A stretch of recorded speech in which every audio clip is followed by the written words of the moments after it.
코로나19 알아야 이깁니다. 이기자 코로나19.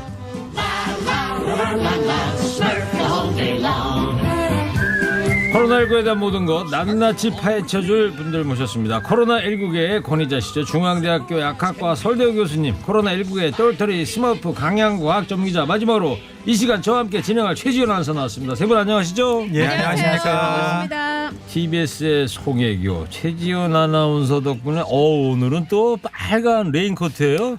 바바리 코트를. 비도 안 오는데 프렌치 왜 코트. 레인코트를 입고 다니세요? 오늘 아침 저녁으로 추워가지고요. 무릎이 시려요. 오늘 유튜브 나온다고 일부러 빨간 옷 입고 나오신 것 같은데. 어떻게 알았어요?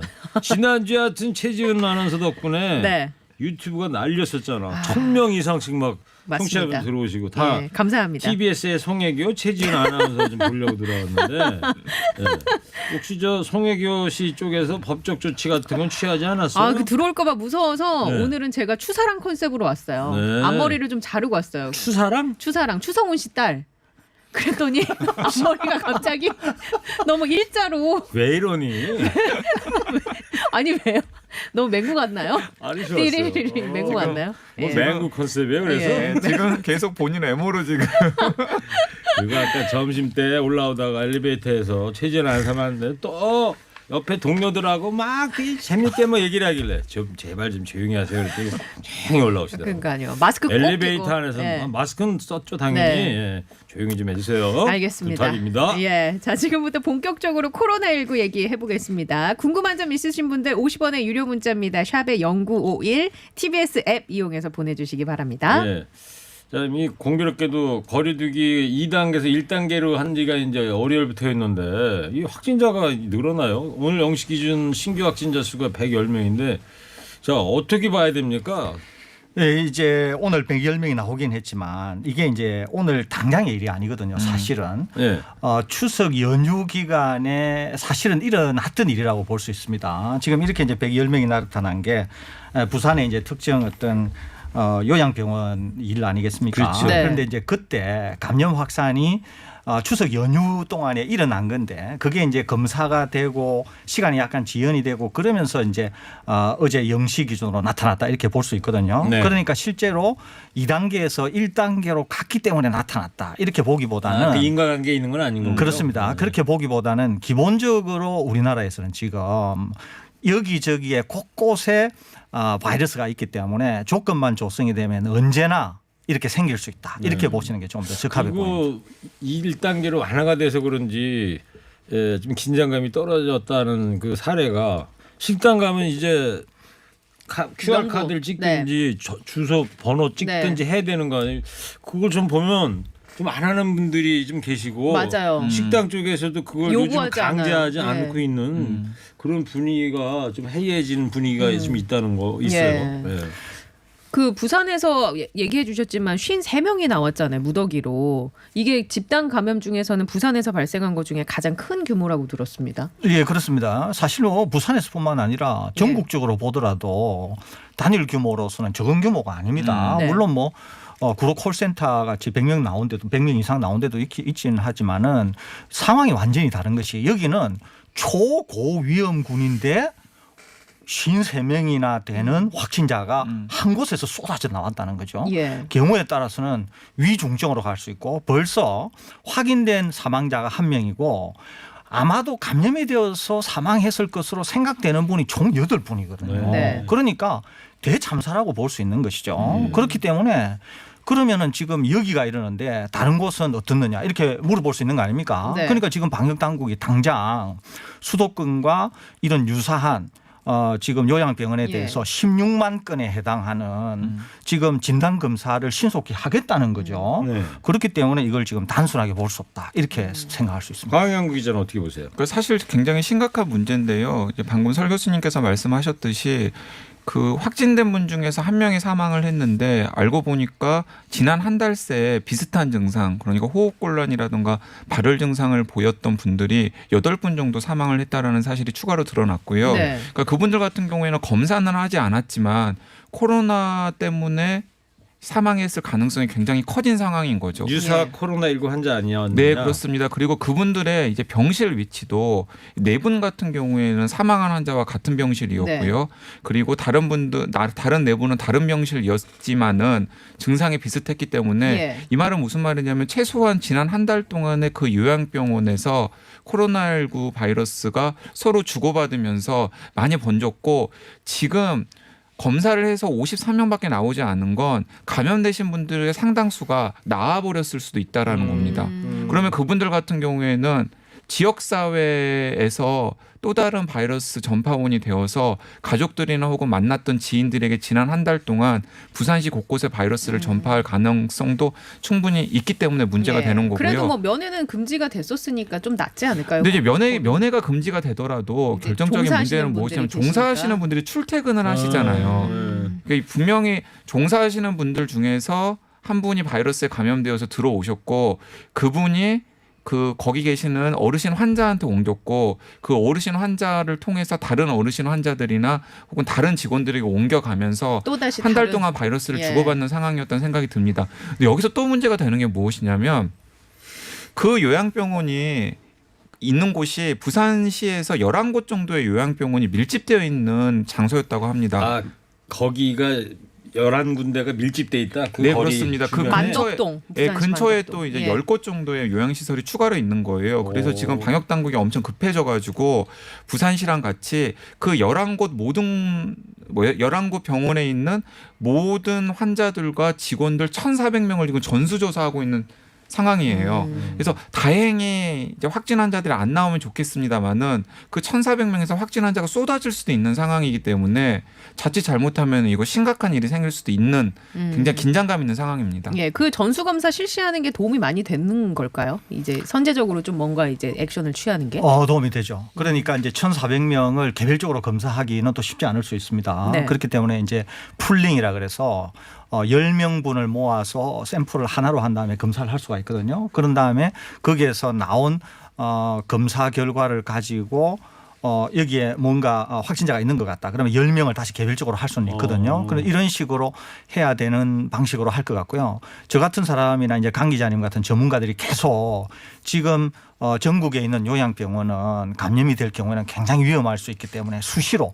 예를 들면은 15일에 한 번이라든지 한 달에 한 번이라든지 이렇게 종사자를 포함해서 계속 검사를 해야 된다. 이런 얘기를 쭉 했었거든요. 예. 그러니까 지금 이런 것들이 굉장히 중요할 수 있고 더 하나는 2단계에서 1단계로 어떻게든지 정부가 갔지 않습니까? 네. 갔는데 오비 일학이라고 일단 좋지 않은 조짐이 터졌어요. 네. 만일에 이 상황에서 바이러스를 억제하지 못하고 더 커지게 될 경우에는 정부 당국의 결정, 즉 2단계에서 1단계로 온 거가 상당히 손상을 입으면서 여태까지 우리나라의 방역과 관련해서 네. 정부 당국이 똥볼을 찬 경우가 몇 군데가 있거든요. 그중에 대표적인 게 뭐, 4월 말 5월 뭐요? 초에 4월 말 5월 초에 예. 고강도 사회적 거리두기에서 완화된 사회적 거리두기로 오면서 전문가들이 2주 정도는 계속 보고 가야 된다 그러는데 그러지 않으면서 이태원 발이 터졌거든요. 네. 그다음에 8.15 광복절도 집회를 하신 분들에게도 상당히 문제가 있지만은 동시에 정부 당국도 그날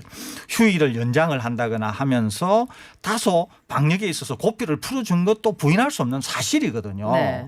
그러니까 여기도 똥볼을 쳤다 이렇게 볼 수 있는 거예요. 그러니까 지금 만일에 감염 확산이 안 일어나면 되지만 예. 감염 확산이 확 일어날 경우에는 2단계에서 1단계로 간 것도 방역 당국이 아주 큰 똥볼을 찬 경우가 될 수 있기 때문에 그만 좀 해주세요. 그런 점에서 굉장히 지금 예. 엄중하게 봐야 된다. 이렇게 설 볼수 교수님께서 이제 축구를 좋아하시나 봐.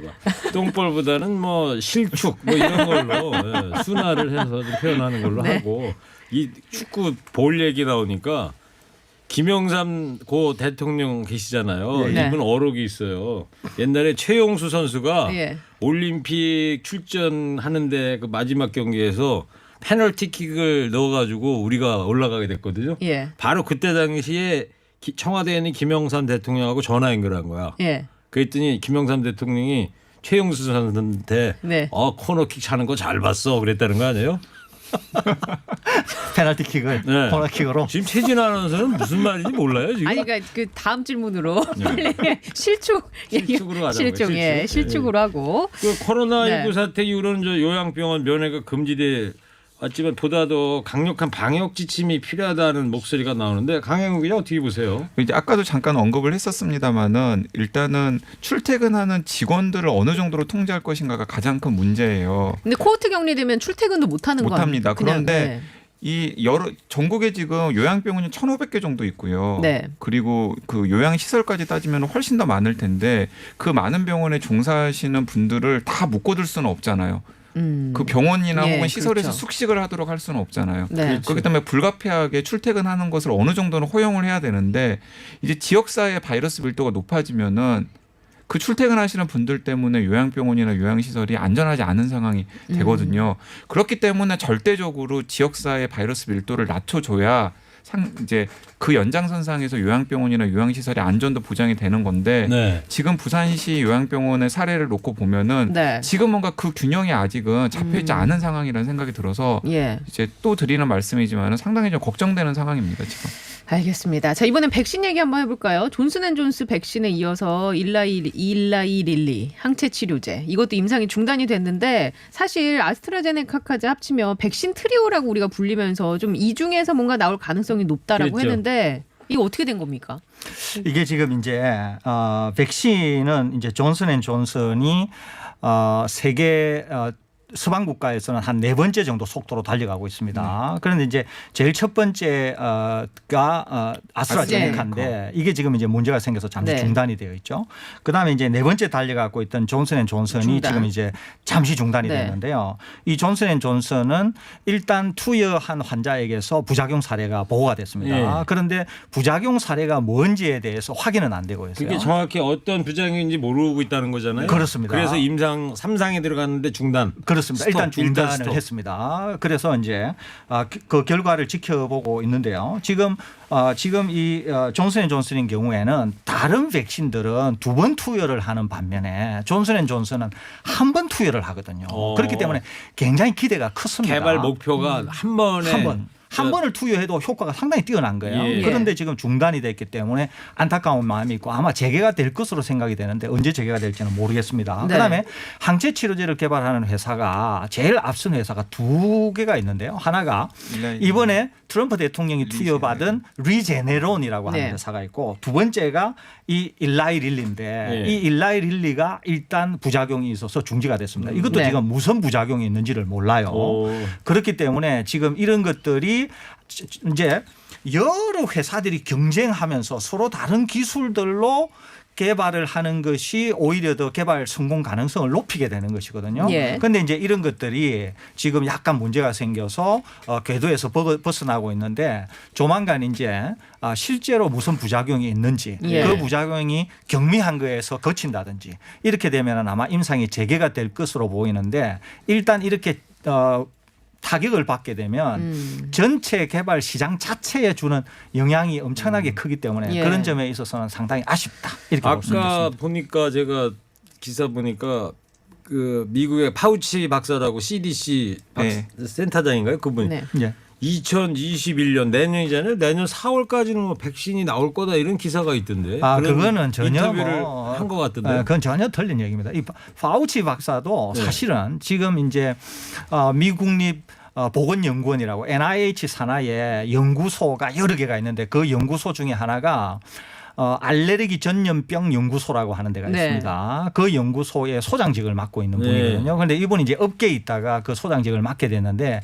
이분이 그렇게 전문가는 아니세요. 사실은 전문가는 아닌데 이분이 이제 내년 4월 정도가 되면 지금 백신이 성공적으로 개발될 경우에 4월 정도가 되면은 뭐 백신을 맞힐 수 있을 거다 이렇게 얘기하는데 이거는 가짜 뉴스에 가깝습니다. 왜 가짜 뉴스에 가까우냐면 아까 말씀드린 대로 서방 국가에서 제일 앞서 있는 4개 회사가 임상 3상 종결 시점이 언제냐 하면은 2022년 2022년 10월부터 2023년 1월 1월 사이예요 이게.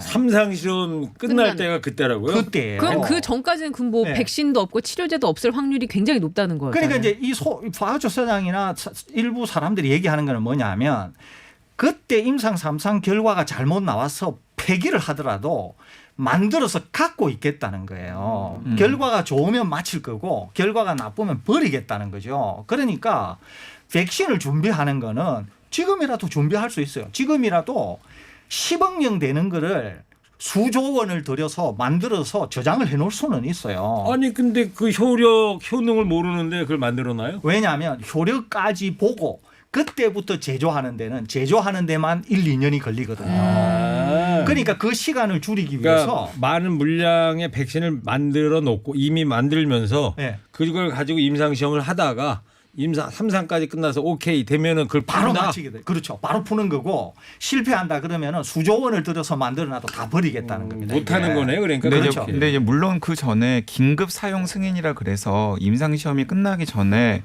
지금 임상 시험을 진행 중인 백신이나 치료제를 일반 시민들이나 혹은 환자에게 투여할 수 있는 가능성이 없는 것은 아닙니다. 네. 근데 그것은 사실은 백신의 효과나 안전성이 검증된 상태에서 일반 시민들이나 환자에게 투여하는 것이 아니라 검증되지 않은 약을 일단 상황이 급하니까 일반 급하니까. 시민들에게 그냥 예. 해보겠다라는 거죠. 아니 네. 그 트럼프 대통령이 아까 마저 치료제를 썼다는 리제네론의 네. 항체 치료제가 딱 그런 약입니다. 그러니까 그런 거라도 빨리 만들어서 전 세계에 뿌려야 되는 거 아닌가요? 그런데 어디서 그것도 만든 거예요? 지금 미국 제약회사에서 만든 그렇죠. 거예요? 그게 네. 이제 트럼프 대통령한테 썼던 게 리제네론의 항체 치료제라고 하는 건데요. 네. 이거는 아직 임상 3상이 안 끝났거든요. 임상 3상이 2021년 1월 15일 날 끝나는 것으로 1월 25일 날 끝나는 것으로 되어 있어요. 네. 그런데 이제 긴급 사용을 백악관에서 요청을 해서 대통령한테 투여를 한 거거든요. 그런데 지금 대통령이니까 투여를 받았지만 일반인들은 안 안전성이나 되는 효과가 어떠는지는 전혀 모르는 것이에요. 대량으로 뿌리는 그런 상태는 아직 아니다. 그렇습니다. 그러니까 사실 트럼프 대통령은 자기 몸을 들여가지고 생체 실험을 한 거예요. 굳이 따지면은. 알겠습니다. 네. 아, 자, 참 어떻게 여기까지 해야 되나요? 좀 예. 들으시고요. 예, 잠시 전하는 말씀을 좀 듣고 이따가 코로나 힐링 라이브를 좀 하려고 그래요. 어마어마한 분이 나오시던데요, 보니까. 예. 저희가 대금인훈의 대금 연주, 거장 함춘호 씨의 기타 연주, 그리고 세계 1위 하모니시스트 박종성 씨의 연주에 이어서 예. 오늘은 기타리스트 박주원 씨를 예. 모시겠습니다. 알겠습니다. 자, 예. 청취자 여러분 전하는 말씀 듣고 오겠습니다. 지금 시각 3시 27분입니다.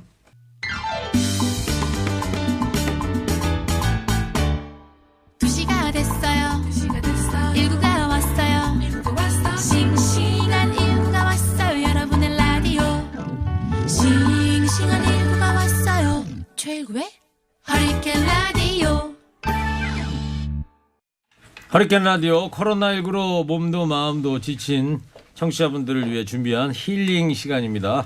신들린 연주 집시 기타 1인자 기타리스트 박주원 씨 연주 먼저 듣겠습니다. 집시의 시간입니다. 박수.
박주원 씨의 집시의 시간 연주를 들어봤습니다. 네. 집시 어떤 뭐 플라멩고 열정적인 춤도 생각이 나고요. 아. 희로애락 어떤 한이 담겨 있는 생각도 들고 우리 코로나19로 지치는 우리 국민의 마음과 비슷하다는 그런 네. 생각을 해봐요. 예. 네.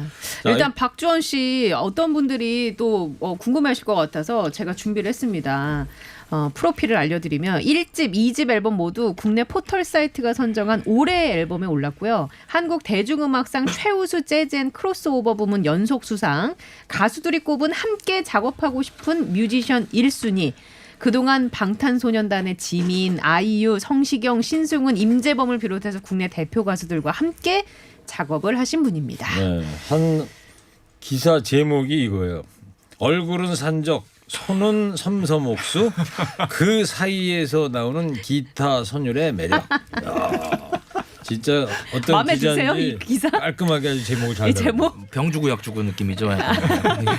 병은 어떤 거에 병준 것 같아요? 산적이 약간 병. 근데 인사를 안 했네요. 저희가 기타리스트 모셔놓고. 박주원입니다. 네. 이렇게 처음으로 최일구의 허리케인 라디오에 나오게 돼서 영광으로 생각하고 요즘 TBS에 좀 몇 번 나왔었어요. 아. 몇 번 아니고 그 김규리의 퐁당퐁당. 네. 예, 여기 한번 아침 나오고. 9시에 하는 거. 원래 남산 시절에는 좀 자주 나왔었는데 아. 옮기고 나서부터는 자주 안 불러주시더라고요. 왜 그래요? 왜? 왜, 왜? 왜 자주 안 불러줘요? 그거를 박주원 씨가 어떻게 알겠어요? 이 인성에 문제가 있는지 아니, 전혀 그래 보이진 않는데 저는 이제 연주 들으면서 런던 지하철에 가면 박주원 씨 같은 분이 많이 계세요. 이렇게 기타 연주하시고 거지들이다니. 지하철에 가면 기타통을 이렇게 열어놓고 연주하시는 분들이 아니, 버스킹 문화가 네, 원래 맞아요. 유럽에서부터 시작된 거니까 네. 이제 한국에서도 많습니다.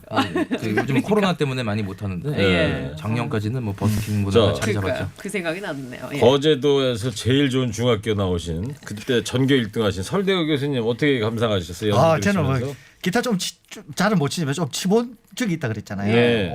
참 좋습니다 기타 소리가. 그리고 예. 내가 해봐서 아는데 정말 잘 친다. 아니 그건 아닌데 저는 뭐 내가 저는 치봐서 뭐 하는데. 저는 비교할 것도 아닌데 네. 굉장히 제가 보니까 이 손 움직이면 굉장히 어려운 거예요 기본적으로. 예. 어려운 곡을 뭐 아주 어떻게? 좋은 음악으로. 아니 설 교수님도 저런 그 클래식 기타 이렇게 해보셨어요? 아이, 이제 코드만 잡고 이렇게 하고 그냥 그랬었는데 아주 조금 아주 조금 그냥 아주 조금이기 하시긴 때문에. 하시는구나. 예, 예. 그런데 네. 정말 뭐 아주 좋습니다. 강양구 기자는 또 입을 다물고 있어요. 네. 근데 저는 그 만나 뵙고 싶었어요. 왜냐하면은 네. 제가 주로 자주 틀어놓는 기타 연주곡의 실제 아유, 감사합니다. 연주자십니다. 오, 네. 무슨 곡을 실제 들으시나요? 팬이세요 그러면? 네, 그래서 저는 그 방금 연주하신 집시의 시간도 오, 좋아하고요. 원래 알던. 네, 분이었어요? 왜냐하면 아. 1집, 2집이 워낙에 유명해져가지고 네. 많은 분들이 저한테 권하셨어요. 오. 네, 그래가지고 제가 야, 뭐 이렇게 찐 팬이구나. 네, 그냥 중간에 이렇게 그냥 네. 배경음으로 많이 이렇게 틀어놓고서 기분이 좀 울적할 때나 네. 이럴 때 듣는 그렇구나. 어이 아까도 앵디 이렇게 게스트 저 박주원 씨가 왔는데 왜 이렇게 찐 팬이세요? 내 사탕 하나 드릴게요. 저한테 주셔야지 팬한테 주시면. 아니, 연주는- 박주원 씨한테는 네, 초콜릿. 이거 네. 드릴게요. 네, 이렇게 저희는 저한테 방송 주신 줄 중간에 알고 저는. 정 떨어질까봐 이렇게 드립니다. 네, 그래서 아까 예. 그 작가님께서 질문지 원고 주셨을 때 제가 네. 혼자서 깍 하고 소리 질렀어요. 너무 좋아서. 너무 좋아서. 아, 네. 감사합니다. 그렇구나. 강 남성 팬들이 기자가 은근히 있어요. 강양구 기자 은근히 음악의 조예가 깊네. 의외로 아니 근데 남성 팬이 진짜 많아요? 어떻게 체감하세요? 남자 아무래도 팬이 이렇게 많다는 거. 교수님처럼 기타 네. 한번 잡아보신 분들은 또 이게 그 로망이 있잖아요. 내가 기타를 그렇죠. 잘 그런 게 치고 있습니다. 싶은. 네. 예. 특히 또 기타는 또 혼자 치는 것보다 또 어떤 이성을 위해 또 하는 경우가 많지 않습니까? 앞에 앉혀놓고. 예. 그런 게 큰 것 같아요 남자들은. 많이 하셨나요? 그래도 안 했다고는 말을 못하죠. 아니 근데 외모로만 보면은 네. 아까 뭐 기사 제목에도 외모는 산적 그랬는데 김어준 뉴스공장에 한번 출연하시면 김어준 씨 옆에서 이렇게 앉아 있으면 두 분이 이제 어떻게? 저는요, 형 아우 하나 이렇게 가지고. 하면서 형 아우 어디 마음에 들? 김원준 씨 그래도 아시? 영상은 어떤 포기하는 방송이 되는 거예요. 아니 호피무늬 둘이 이렇게 입고 있으면 굉장히 어울릴 것 같다는 생각이 갑자기 드네요. 예. 죄송합니다. 초면에. 자 집시의 시간 강영 기자도 좋아한다는데 어떤 곡인지 설명을 잠깐 좀. 그러니까 저희 데뷔 앨범에 있는 곡이고요. 저 들어보신 대로 네. 아 이런 음악이 이제 집시 음악이다라는 거를 뭐 아마 네. 느끼시죠. 아니, 본인의 곡인데 왜 설명을 근데 원래 설명은 옆에 평론가분이 원래 해주세요. 자, 그러면 두 번째 곡도 좀 본인 머리 자기가 못 만져요. 네. 들어보도록 하겠습니다. 자, 그 평론은 저 이따가 두 번째 연주에 대한 평론은 제일 좋은 중학교에서 1등 하신 설대 교수님께서 해주시는 거고. 왕년에 기타 좀 쳐본 남자. 그렇죠, 그렇죠. 네네. 예. 두 번째 연주곡은 두 번째는 제가 또 리메이크 앨범을 중간에 한번 발표를 했었는데 집시 예. 시네마라고 네. 한국인들이 좋아하는 영화 음악 10곡을 이렇게 오. 선별을 해서 네. 거기에 뭐 러브 스토리도 있고 뭐 남과여도 있고 그런데 그 중에서 제가 좋아하는 곡인 월량 대표 아적심이라는 곡을 중국 노래. 그렇죠. 예. 그렇죠. 처음에 들은 거는 이제 주현미 선배님이 처음 불러서 제가 알게 됐고 나중에 이제 그런 천민밀이라는 영화가 있다는 걸 아, 나중에 알게 천민밀 그 주제가 예. 아, 이거 너무 좋아요. 예, 네. 좋습니다. 자, 박수로 한번 청해 듣겠습니다.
네, 박철 씨가 두 번째 네. 연주곡 월량 대표 아저씨. 예. 우리말로 해석하면은 뭐죠? 최재현 아나운서? 어떤 거 같으세요? 설대우 교수님. 월량 대표 아적심. 저한테 물어보진 않았잖아요.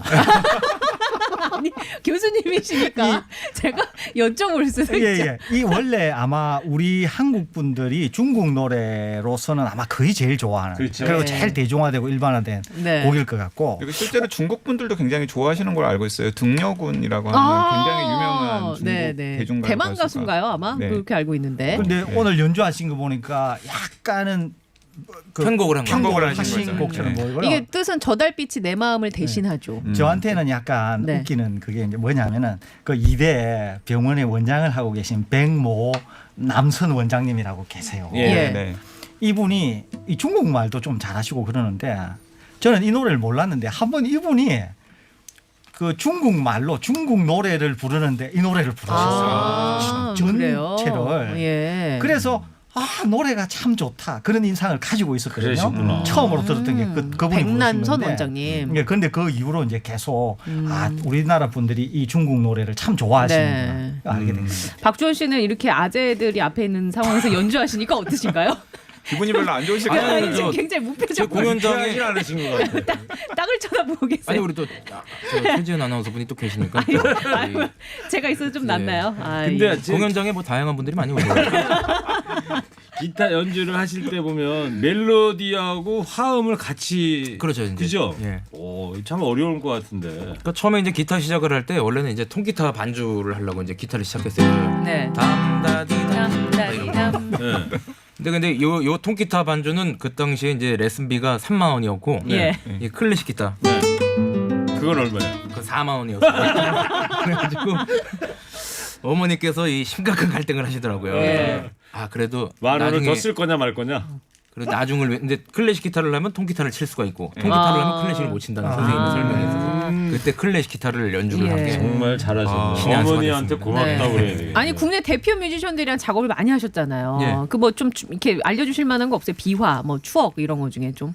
뭐 지민 씨랑 한 작업 중에 기억이 남. BTS 지민. BTS가 그 당시 BTS 작업했을 때는 지금처럼 막 유명하지 않았어요. 네, 예. 네, 네. 이미 유럽이랑 북미권에서 이미 유명해져 갖고 이제 역으로 한국에서도 유명해진 거잖아요. 네. 네. 그때는 이제 유럽에서만 유명해진 예. 상태였고 그때는 뭐 약간 감이 없었어요. 처음 보는 가수래 갖고 사진 좀 많이 초기에 같이 작업을 하셨구나. 사진 좀 그러니까. 많이 찍어 놓을 걸. 그러게. 그럼 이제 옷에 엄청 핫했을 텐데. 아, 지금은 연락 되세요?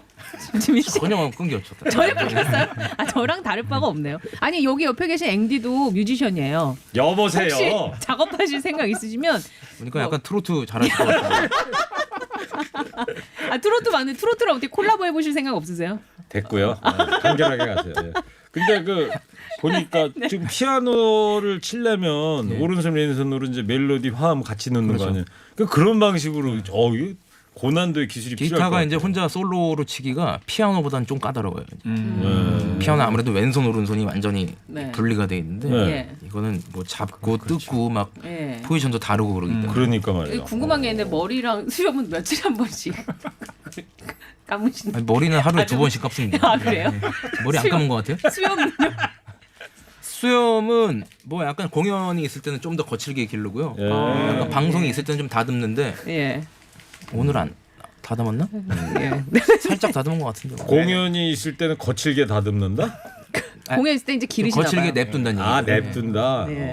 더 거친 인상으로 무대에 올라가. 그런 게 또 매력이거든요. 그 오늘 나온 김에 또 공연 얘기를 해야 되는데 제가 아, 올해 예. 저 10주년이에요. 데뷔 예. 10주년. 네. 10년이 됐는데 언제 하시는데요? 10주년 기념 공연을 저 10월 25일 날 온라인으로 그럼 볼 수 있는 건가요? 온라인으로 안 하고 오셔야 볼 수 있습니다. 아, 그렇군요. 롯데 10월 콘서트 25일. 아 네. 1단계로 완화가 돼서 가능한 거예요? 그러면 예. 근데 콘서트? 게스트도 멋진 분들이 나오시나요? 게스트분들도 최백호 선배님 나오시고 네. 재즈 보컬리스트 말로 씨 나오시고 아. 반도네온 연주자 고상지 씨 나오시고요. 예. 거리두기 공연으로 해서 네. 안전하게 아, 예. 예. 6838님께서 청취자가 기타를 갖고 노시네요. 정말 신기합니다. 이런 의견을 보내주셨고 그리고 박지원 씨 그 클래식 기타 배우실 때 제일 기억나는 곡 배우실 때 클래식 기타 배우고 시간당 4만 원 주고 배운 곡 중에 저는 이 맨 처음에 피아노 1년 반 전부터 피아노를 배우는데 첫 곡으로 그 프레디 머큐리의 그 Love of My Life.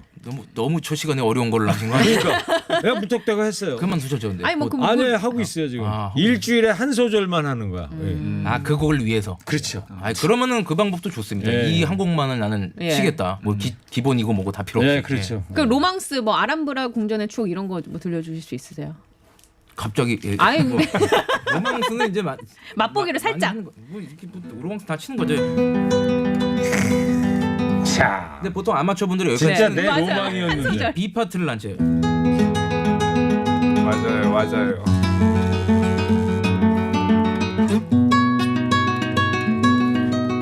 여기가 더 좋고. 네. 설 교수님 이거 치실 줄 아세요? 기타 좀 쳐보셨다면서요? 이거 기초 로망스. 이제 예전에는 좀 쳤었는데 저런 데모까지는. 한 지금은 소절만 이제, 치셨구나. 그 네. 걸어서 세계 속으로 KBS 보면 스페인의 그 그라나다 궁전 앞에 아람브라 궁전이라는 거를 어떤 클래식 기타리스트가 그 벤치에 앉아가지고 쫙 연주하는 그 장면이 실제로 저도 찍었던데. 갔다 와서 거기서 아람브라 궁전의 축을 연주를 했는데 누가 찍어주질 않았어요. 했는데. 아람브라 궁전 잠깐 맛보기. 앞에 보니까 클래식. 야.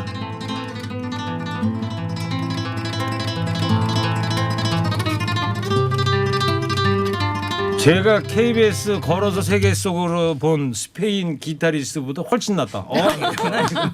훨씬 나. 이것도 이제 클래식 기타의 영역이기 때문에 네. 또 나중에 또 클래식 기타리스트 분을 한 분 모시면은 네. 아마 또 다양한 또 음악을 들을 수 네. 있습니다. 자, 세 번째 연주곡 한번 들어볼게요. 준비하신 곡이 마지막 곡인데 오버 더 레인보라는 곡인데 이 곡을 좋죠. 원래 올해 여름에 이제 앨범을 발매를 해서 바닷가에서 한번 버스킹도 하고 그러려고 그랬는데 네. 코로나 이번에 때문에. 코로나가 확산되는 바람에 태풍도 많이 오고 아무것도 못했어요. 그러니까요. 오늘 자, 오늘 허리케인 라디오에서 그럼 마음껏 오버 더 레인보우. 자, 박수.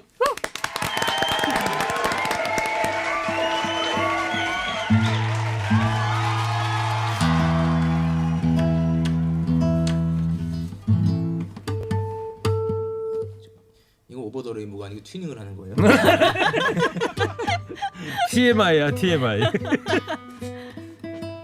이것도 곡으로 아시는 분들이 있더라고요. 아니 근데 튜닝을 곡 할 때마다 이렇게 해줘야 돼요? 하다가 막 올라가기도 하고 이 온도에 따라서 풀리기도 하고. 기타 그래요. 줄이.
판타스틱입니다. 판타스틱. 네. 박정 씨 오버 더 레인보우.